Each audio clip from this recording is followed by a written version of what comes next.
नमस्कार दोस्तों। देखिए मित्रों, आज हम माध्यमिक शिक्षा बोर्ड के सामाजिक विज्ञान की जो कक्षा 10 की पुस्तक है, इसका फर्स्ट चैप्टर है इतिहास का। और फर्स्ट चैप्टर का आज हम फोर्थ पार्ट पढ़ने वाले हैं, सातवाहन वंश से। तो बहुत अच्छे से सुनिएगा, एक एक पॉइंट आपके लिए महत्वपूर्ण है। और इसके साथ ही महाजनपद का जो है, कंप्लीट महाजनपद का आपसे टेस्ट पेपर लिया गया था। तो उस वीडियो को आपने नहीं देखा है तो उसको देखिएगा। 10 क्वेश्चन के माध्यम से एक तो पूरा महाजनपद आपका उसमें रिवीजन हुआ है आपका, और कुछ नए फैक्ट भी उसमें शामिल किए हैं। और उन 10 प्रश्नों की जो पीडीएफ है, तो वो संपूर्ण 10 क्वेश्चनों की जो पीडीएफ है वो हमारे टेलीग्राम चैनल पर आपको मिल जाएगी। टेलीग्राम जो ऐप है वो आप डाउनलोड करके और उसमें सर्च कीजिएगा RPSC GK with Ajay Chaudhary 2.0। ये जब आप लिखेंगे तो उसका नाम आ जाएगा और उसमें ज्वाइन बटन आएगा, उस पर ज्वाइन पे क्लिक करना है। उसके बाद वहां से आप इस पीडीएफ को ले सकते हैं। इसके साथ ही मित्रों, जो लास्ट चैप्टर हमने पढ़ा था मौर्य का प्रशासन, उसमें आपको 2 पॉइंट का उत्तर बताना है कि समाहर्ता और सन्निदाता ये कौन होते थे, कौन से अधिकारी थे ये समाहर्ता और सन्निदाता। इन दोनों के बारे में कमेंट करके बताना है। और वीडियो देखने से पहले वीडियो को लाइक जरूर करिएगा, ज्यादा से ज्यादा शेयर करें। अपना जो व्हाट्सएप है उस पे स्टेटस लगाएं इनको। कुछ विद्यार्थी लगा भी रहे हैं, उन्होंने स्क्रीनशॉट भेजे मुझे, आप भी लगाइएगा। अच्छी चीज ही है, कोई बुराई नहीं है इसको लगाने में। सातवाहन वंश, शुंग वंश हमने पढ़ लिया है, और अब हम आज पढ़ने वाले हैं सातवाहन वंश के बारे में। देखिए, आंध्र में गोदावरी और कृष्णा नदियों की घाटी में सिमुक नामक व्यक्ति ने लगभग 60 ईसा पूर्व में सातवाहन वंश की नींव डाली। यह राजवंश आंध्र और सातवाहन दोनों नामों से विख्यात हुआ। तो जरूरी नहीं कि हमेशा सातवाहन वंश लिखा है, आंध्र वंश भी लिखा आ सकता है। गोदावरी और कृष्णा नदी की घाटी में। तो सातवाहन वंश का संस्थापक कौन है? सिमुक। तो सात से ध्यान में रखिएगा, यहां भी स है, यहां भी स है। तो 60 ईसा पूर्व। सिमुक का राज्यकाल 37 ईसा पूर्व तक माना जाता है, यानी 60 ईसा पूर्व से 37 ईसा पूर्व तक। इसके बाद में सातकर्णी प्रथम ने सातवाहन वंश की शक्ति और सत्ता का विस्तार किया। सातकर्णी प्रथम ने अश्वमेध यज्ञ किया और समस्त दक्षिण भारत पर अपनी सार्वभौम सत्ता स्थापित की। उसकी राजधानी गोदावरी नदी के तट पर स्थित प्रतिष्ठान आधुनिक पैठन नामक नगरी थी। मित्रों, ये प्रतिष्ठान जो है, थोड़ा सा आपको इसके बारे में बता दूं मैं।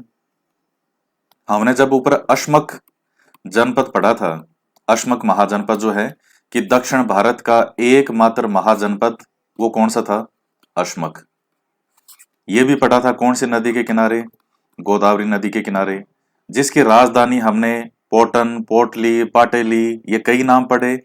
प्रतिष्ठान भी उसी का ही नाम है, और आधुनिक वर्तमान नाम जो है वो इसका है पैठन। तो अश्मक महाजनपद की भी राजधानी कौन सी थी? यही प्रतिष्ठान, जिसका पोटन, पोटली जो नाम अलग अलग, पाटेली अलग अलग नाम पड़ते हैं, आधुनिक नाम पैठन, ये सब इसी प्रतिष्ठान के ही नाम हैं। तो महाजनपद काल में ये प्रतिष्ठान किसकी राजधानी थी? अश्मक महाजनपद की। अब किसकी है? सातवाहन राजवंश की। आंध्र राजवंश भी कह सकते हैं, सातवाहन राजवंश भी इसे कह सकते हैं। और ये है कहां पे प्रतिष्ठान जो है? थोड़ा सा आप मैप में देख लेते हैं हम। जो महाराष्ट्र में औरंगाबाद जिला है उससे 50-55 किलोमीटर दूर है। तो डिस्ट्रिक्ट जो डिस्ट्रिक्ट है वो है औरंगाबाद, और स्टेट है महाराष्ट्र। ये देखिएगा मित्रों, मैप में देखिएगा, ये औरंगाबाद है यहां पर, और स्टेट है ये महाराष्ट्र। और ये जो रेड कलर में आप देख रहे हैं, यहां है प्रतिष्ठान, यानी आधुनिक पैठन। तो ये आप थोड़ा सा इसको और देख लीजिए। ये देखिए महाराष्ट्र, आधुनिक महाराष्ट्र आपको ये दिख जाएगा। तो यहां है प्रतिष्ठान।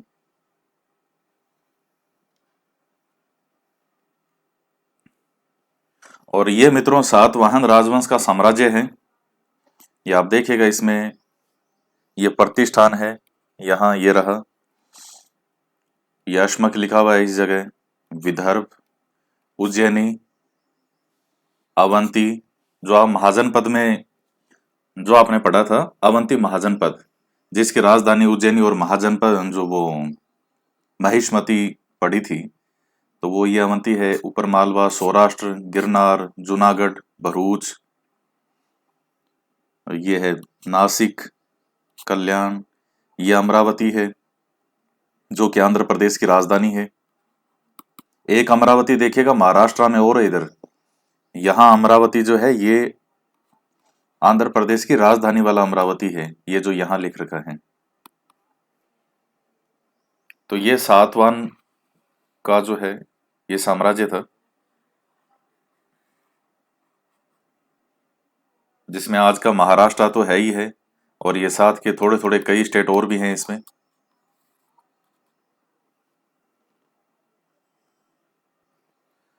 आप पूरे भारत को देखते हुए इसका साम्राज्य देखिए सातवाहन राजवंश का, तो कितना विशाल साम्राज्य है पूरे भारत में भी, ये देखिएगा इस प्रकार से।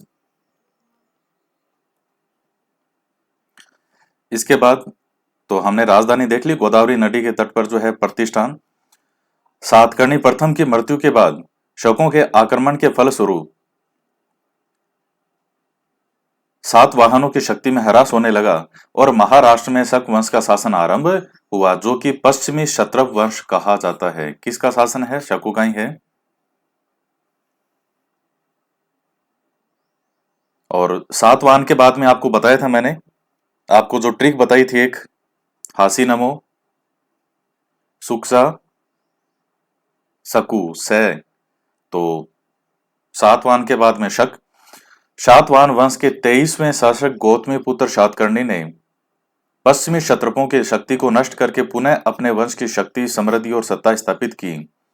वशिष्ठी पुत्र पुलुमावी ने उज्जैन के शक महाक्षत्रप रुद्रदामन प्रथम की पुत्री से विवाह किया।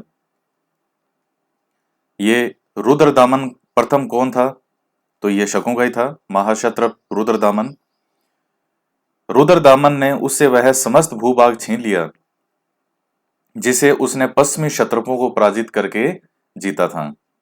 सातवाहन वंश के 27वें शासक यज्ञश्री सातकर्णी ने उज्जैनी के क्षत्रपों से कुछ भूभागों को पुनः अपने अधिकार में करके अपनी वंश कीर्ति पुनः स्थापित की। तो इसमें सातवाहनों की जो शक्ति है उसमें धीरे धीरे ह्रास होने लगा। किसका बढ़ने लगा? जो शक वंश है, इनका शासन आरंभ हुआ। इनको पश्चिमी क्षत्रप कहा जाता था। और इसके बाद में सातवाहन का ही जो 23वां शासक गौतमी पुत्र सातकर्णी, इसने इनकी शक्ति को, शकों की शक्ति को नष्ट करना आरंभ किया। इसके बाद में जो वशिष्ठी पुत्र पुलुमावी ने उज्जैन के शक महाक्षत्रप रुद्रदामन प्रथम की पुत्री से विवाह किया। रुद्रदामन प्रथम है, ये भी एक वीर शासक माना जाता है, और इसने इनसे सातवाहनों से पुनः अपनी भूमि को हासिल किया। तो ये कई मेन फैक्ट हैं, ये देखिएगा मैप के माध्यम से।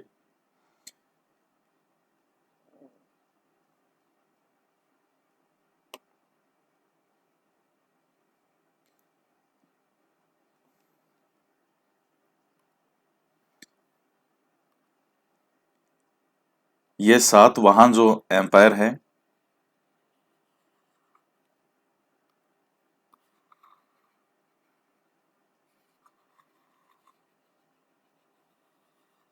यहाँ ये सुंग एम्पायर है, ये है वेस्टर्न क्षत्रप जिनके बारे में हम पढ़ रहे हैं अभी। पश्चिमी क्षत्रप जिनको कहा जाता था, जो शक्ति धीरे धीरे इनका आधिपत्य शुरू हुआ, कभी इन्होंने इनको पराजित किया, कभी वापस इन्होंने पराजित किया। और यहाँ दक्षिण भारत में जो है पल्लव है, चोल है, इधर ये कलिंग, पाटलिपुत्र, यहाँ भी शकों की शाखा थी।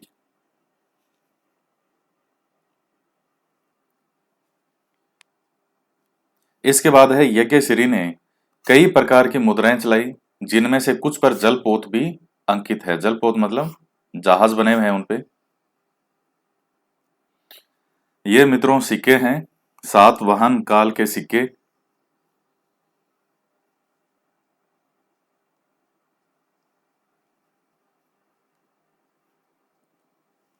तो इससे प्रतीत होता है कि उसका साम्राज्य कहां तक विस्तृत था? समुद्र तक, जो मुद्राओं पे जहाज भी मिले हैं।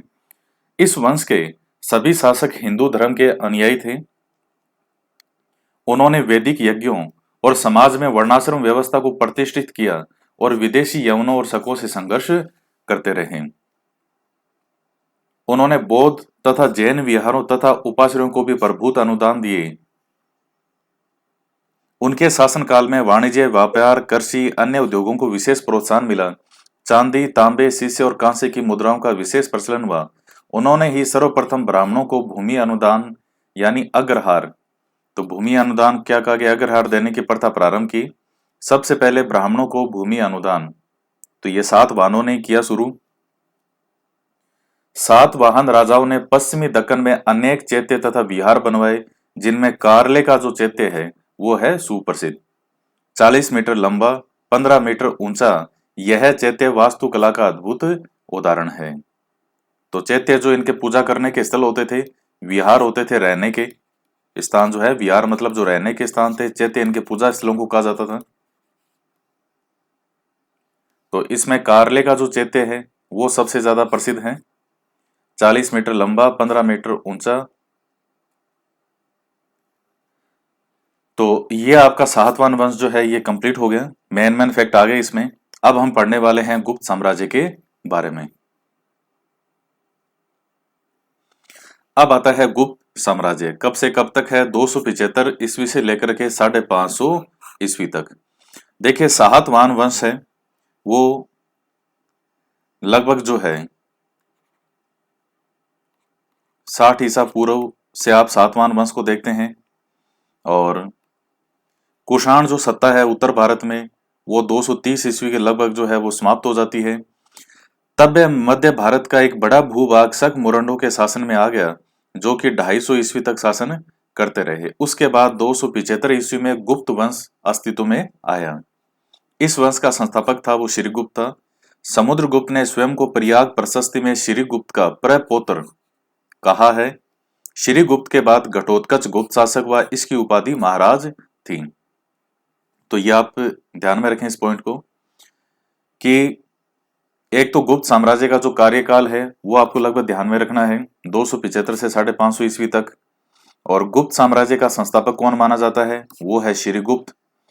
प्रयाग प्रशस्ति में समुद्रगुप्त ने स्वयं को श्रीगुप्त का क्या लिखा है? प्रपौत्र, पड़पोता। एक तो होता है सिर्फ होता है पौत्र, तो होता है पोता, और प्रपत्र पड़पोता। श्रीगुप्त के बाद कौन शासक हुआ? घटोत्कच, इसकी उपाधि महाराज थी। अब आता है चंद्रगुप्त प्रथम, 320 ईस्वी से 335 ईस्वी। घटोत्कच के बाद उसका पुत्र चंद्रगुप्त प्रथम गुप्त वंश का शासक हुआ। इसने महाराजा धीराज की पदवी धारण की, चंद्रगुप्त प्रथम ने।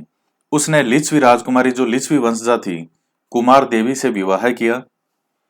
देखिए लिच्छवी जो है हमने कब पढ़ा था? जो महाजनपद हमने पढ़े उसमें वज्जी महाजनपद जो था, जो हमने पढ़ा था कि 8 कुलों का संघ था, तो उसमें से 8 कुलों में एक कुल कौन सा था? लिच्छवी भी था। जैसे कई प्रमुख थे उसमें, वज्जी है, विदेही है, लिच्छवी है। तो वज्जी जो है उस महाजनपद के अंतर्गत आता था, लिच्छवी महाजनपद काल में। चंद्रगुप्त प्रथम ने 319 ईस्वी में एक संवत चलाया जो कि गुप्त संवत के नाम से प्रसिद्ध है। तो आज कौन सा सन चल रहा है? 2020। तो 2020 में से 319 माइनस कर दीजिएगा, कौन सा आ जाएगा? गुप्त वंश। तो उसने लिच्छवी वंश से जो कुमार देवी है इससे विवाह किया। यह प्रश्न भी पूछा जाता है किससे विवाह हुआ? चंद्रगुप्त प्रथम ने 319 ईस्वी में एक संवत चलाया जो कि गुप्त संवत के नाम से प्रसिद्ध है। वेरी वेरी मोस्ट फैक्ट है ये, 319 ईस्वी। अब आता है समुद्रगुप्त 335 से 380। चंद्रगुप्त प्रथम ने समुद्रगुप्त को अपना उत्तराधिकारी नियुक्त किया। उसका आदर्श दिग्विजय और एकीकरण था। वह साम्राज्यवाद में विश्वास रखता था। उसके दरबारी कवि हरिशेन ने उसकी सैनिक सफलताओं का विवरण इलाहाबाद प्रशस्ति अभिलेख में किया है। यह अभिलेख उसी स्तंभ पर उत्कीर्ण है जिस पर अशोक का अभिलेख उत्कीर्ण है। यानी जो अशोक का जो हमें अभिलेख प्राप्त होता है उसी पर ही ये सब लिखी गई है इलाहाबाद प्रशस्ति में। इसके द्वारा जीते क्षेत्र को 5 समूह में बांटा जा सकता है। गंगा यमुना दोआब के राज्य, पूर्वी हिमालय, पूर्वी विंध्य क्षेत्र के 8वीं राज्य, पूर्वी दक्कन और दक्षिण भारत के राज्य और शक और कुषाण राज्य। इलाहाबाद प्रशस्ति के अनुसार वह कभी भी युद्ध में नहीं हारा था। समुद्रगुप्त के पास एक शक्तिशाली नौसेना भी थी। ये मित्रों थोड़ा सा मैप में देखिएगा इनका साम्राज्य, गुप्त साम्राज्य का। देखिए गुप्त साम्राज्य में जो चंद्रगुप्त प्रथम हमने पढ़ा है, जिसने लिच्छवी राजकुमारी से विवाह किया, चंद्रगुप्त प्रथम का जो साम्राज्य है, ये वाला जो क्षेत्र है जो डार्क ब्लू है, ये साम्राज्य किसका माना जाता है? चंद्रगुप्त प्रथम का, जो साम्राज्य विस्तार है। इसके बाद में इधर जो हल्का ये लाइट ब्लू है, ये है चंद्रगुप्त सेकंड, जो कि अभी आगे और आएगा। गुप्त का ही है वो, गुप्त साम्राज्य का। और ये चंद्रगुप्त प्रथम है, ये भी गुप्त का है। आप इसको मौर्य का बीच में मत लिएगा कि चंद्रगुप्त मौर्य वाला, अब उसका कोई लेना देना नहीं, ये गुप्त साम्राज्य के शासकों के नाम है। और ये जो आप पूरा देख रहे हैं, ये विशाल भूखंड, ये संपूर्ण क्षेत्र, ये किसका था? ये है समुद्रगुप्त। और बाकियों को ये सबको परास्त कर चुका था, जो इसको टैक्स देते थे, कर देते थे। अपने राज्य में इसमें नहीं मिलाया इसने। दक्षिण भारत के जो राज्य थे सबको अपने जीत चुका था, लेकिन अपने राज्य में उनको नहीं मिलाया। और ये निर्णय अच्छा ही था, क्योंकि इतना शासन करना जो है वो आसान नहीं होता।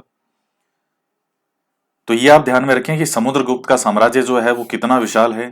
ये संपूर्ण क्षेत्र जो है ये समुद्रगुप्त का है।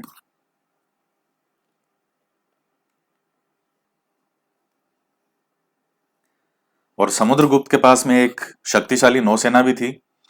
समुद्रगुप्त ने अश्वमेध यज्ञ भी किया। उसके सिक्कों पर अश्वमेध पराक्रम जो है वो लिखा मिलता है। यह ललित कलाओं में भी निपुण था।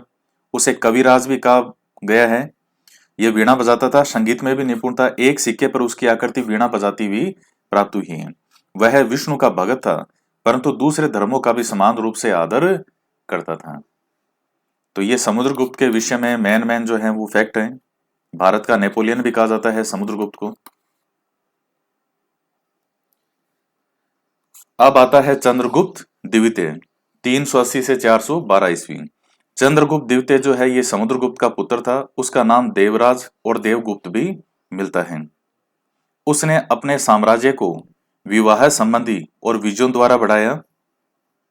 उसने अपनी पुत्री प्रभावती का विवाह वाकाटक राजा रुद्रसेन से किया, जिसकी मृत्यु के पश्चात प्रभावती अपने छोटे पुत्र को गद्दी पर बिठाकर राज्य की वास्तविक शासक बन गई। तो जो वाकटक शासक था रुद्रसेन।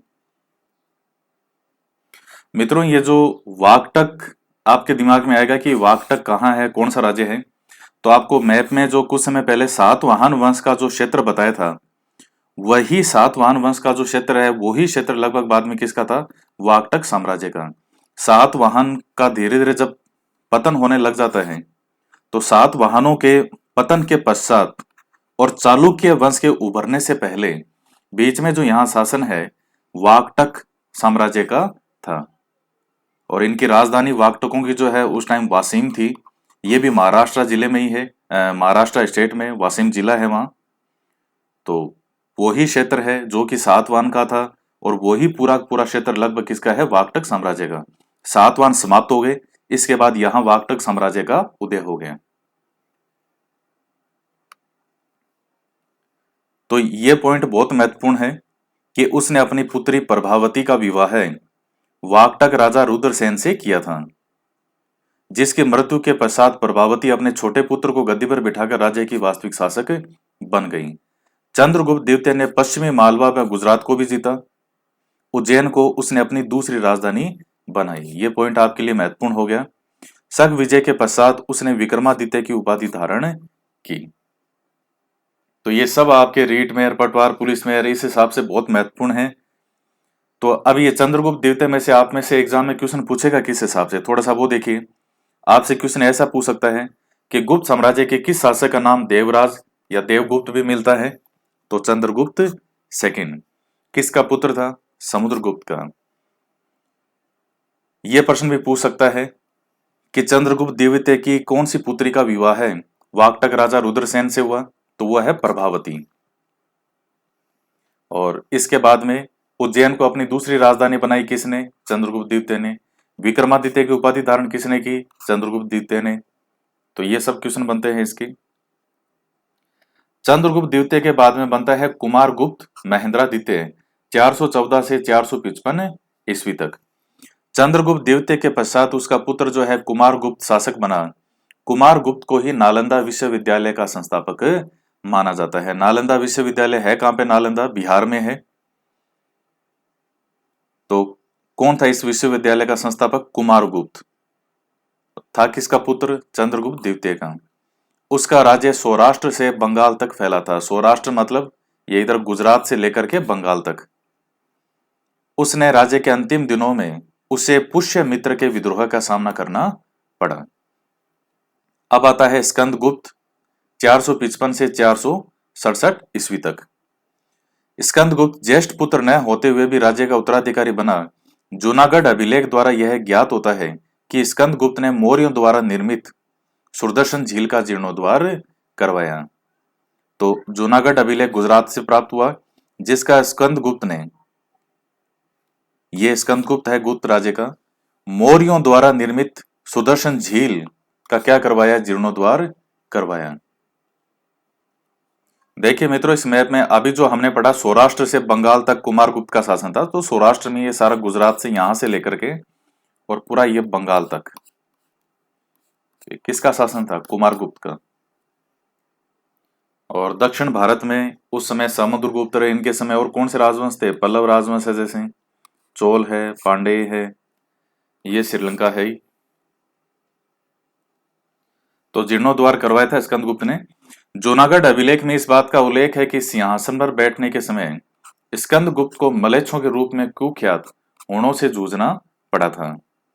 तो स्कंदगुप्त को मलेच्छों के रूप में कुख्यात जो हूण थे उस समय, उनसे जूझना पड़ा था। स्कंदगुप्त ने अंततः हूणों को पराजित कर दिया। अब बात करते हैं गुप्त वंश की सांस्कृतिक उपलब्धियां। बहुत ज्यादा क्वेश्चन पूछे जाते हैं गुप्त काल की सांस्कृतिक उपलब्धियों में से। देखिए, कला संस्कृति की दृष्टि से जो है उसमें गुप्त काल को आप स्वर्ण काल के नाम से जान सकते हो। तो स्वर्ण काल का समय कहलाता है गुप्त काल का। राजनीतिक रूप से अगर कोई स्वर्ण काल कहलाता है तो वो मौर्य काल कहलाता है। कला और संस्कृति का उत्थान इस दृष्टिकोण से तो वो है गुप्त काल। भारत के सांस्कृतिक इतिहास में गुप्त वंश का बहुत महत्व है। गुप्त सम्राट वैदिक धर्म को मानने वाले थे। समुद्रगुप्त और कुमारगुप्त प्रथम ने अश्वमेध यज्ञ भी किया था। उन्होंने बौद्ध और जैन धर्म को भी आश्रय दिया। चंद्रगुप्त द्वितीय के समय चीनी यात्री फाहियान भारत आया था। ये कई बार पूछा जा चुका है। कौन सा चीनी यात्री भारत आया था चंद्रगुप्त द्वितीय के समय? तो वो है फाहियान। इसके विवरणों से पता चलता है कि गुप्त प्रशासन जो सुशासित था, अपराध बहुत कम होते थे और कर भार भी बहुत कम था। राजकाज की भाषा क्या थी? संस्कृत। अभिज्ञान शकुंतलम नाटक, रघुवंशम महाकाव्य के रचयिता कालिदास, मृच्छकटिकम नाटक के लेखक शूद्रक, मुद्रा राक्षस नाटक के लेखक विशाखादत्त और सुविख्यात कोशकार अमर सिंह गुप्त काल में ही हुए। तो ये भी आपको सब नाम याद करने हैं कि मृच्छकटिकम नाटक के लेखक शूद्रक, मुद्रा राक्षस के विशाखादत्त और रामायण महाभारत और मनु संहिता अपने वर्तमान रूप में गुप्त काल में ही सामने आई। गुप्त काल में आर्यभट्ट, वराहमिहिर और ब्रह्मगुप्त ने गणित तथा ज्योतिर्विज्ञान के विकास में बहुत बड़ा योगदान दिया और इसी काल में दशमलव प्रणाली का आविष्कार हुआ, जो बाद में अरबों के माध्यम से यूरोप तक पहुंची। तो दशमलव प्रणाली का आविष्कार कहाँ होता है? भारत में। यहां से अरबों तक और अरबों के माध्यम से यूरोप तक। उस काल की वास्तुकला, चित्रकला और धातुकला के प्रमाण झांसी और कानपुर के अवशेषों, अजंता की कुछ गुफाओं, दिल्ली में स्थित लोहा स्तंभ, नालंदा में 80 फुट ऊंची बुद्ध की तांबे की मूर्ति और सुल्तानगंज स्थित 7.5 फुट ऊंची बुद्ध की तांबे की प्रतिमा से मिलते हैं। तो दिल्ली का जो लोह स्तंभ है आज भी जंग नहीं लगा है उसे। हजारों साल से सर्दी, गर्मी, धूप, बारिश, आंधी, तूफान, लेकिन आज भी उस पर बिल्कुल जंग नहीं है और वो वैसे ही लगा हुए हैं। तो ये बाकी भी है, ये तांबे की मूर्तियां आ रही है, बिल्कुल जैसे थे वैसे ही है, कुछ भी नहीं बिगड़ा इनका। अब आता है गुप्तकालीन समाज। गुप्तकालीन समाज परंपरागत रूप से 4 वर्णों में विभक्त था। समाज में ब्राह्मणों का स्थान सर्वोच्च था। उनके कर्तव्य माने जाते थे अध्ययन, अध्यापन, यज्ञ और दान। ये कर्तव्य माने जाते थे, खुद पढ़ो, पढ़ाओ, यज्ञ करो और दान करो। क्षत्रिय का कर्तव्य राष्ट्र की रक्षा करना था। वैश्य का कार्य व्यापार और वाणिज्य, शूद्र सेवा प्रदाता था। गुप्त काल में जातियों के विषय में व्यवसाय का बंधन स्थिर होने लगा था। फिर भी वर्णों का आधार गुण और कर्म ना होकर के जन्म ही था। तो जन्म के आधार पर ही वो वर्ण जो था वही कार्य करते थे, वही माना जाता था। स्त्रियों का समाज में महत्वपूर्ण स्थान था। धार्मिक कर्तव्यों में पति के साथ पत्नी की उपस्थिति अनिवार्य थी। स्त्री शिक्षा का प्रचलन भी था। पर्दा प्रथा नहीं थी। उस समय 8 प्रकार के विवाहों का प्रचलन था। स्वयंवर, ये समुद्रगुप्त के समय के स्वर्णकालीन जो है ये सिक्के प्राप्त हुए हैं, उस समय के सोने के सिक्के।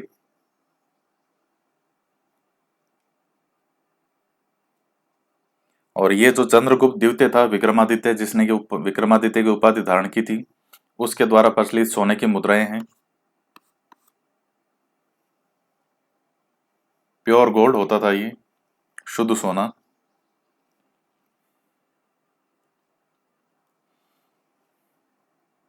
तो जो स्वयंवर प्रथा है वो भी विद्यमान थी। गुप्त काल में मिश्रित जातियां मूर्धाव शक्ति, सिक्त, कर्ण, अंबष्ट, पार्श्व आदि उग्र थी। कायस्थ गुप्त युग में एक वर्ग था, परंतु बाद में एक जाति के रूप में अस्तित्व में आ गया। गुप्तकालीन साहित्य में नारी का आदर्श चित्रण है। पुत्र के अभाव में पुरुष की संपत्ति पर उसकी पत्नी का प्रथम अधिकार होता था। तो ये कुछ गुप्त काल में मिश्रित जातियां मिलेगी आपको। मूर्धाव, सिक्त, कर्ण, अंबष्ट, पार्श्व। तो दोस्तों ये आपका गुप्त काल इसमें कंप्लीट होता है और आज हम इसमें इतना ही पढ़ेंगे। नेक्स्ट जो है वो हम पढ़ेंगे पुष्यभूति वंश से, जो कि हर्षवर्धन से संबंधित हैं। तो आज के वीडियो में इतना ही। और देखिए अभी जो हम 10th क्लास में पढ़ रहे हैं ये एक एक पॉइंट आपके लिए महत्वपूर्ण है। ये अपने आप में सब एक नोट्स ही हैं। तो ये सब कुछ ही आपको याद करना है, इसमें छोड़ने वाला जैसा कुछ नहीं है। फैक्ट ज्यादा हैं जो कि आपके एग्जाम के लिए महत्वपूर्ण है। तो आप इसी प्रकार से तैयारी करते रहिएगा। मिलते हैं नेक्स्ट वीडियो में एक नए टॉपिक के साथ। जय हिंद, जय भारत।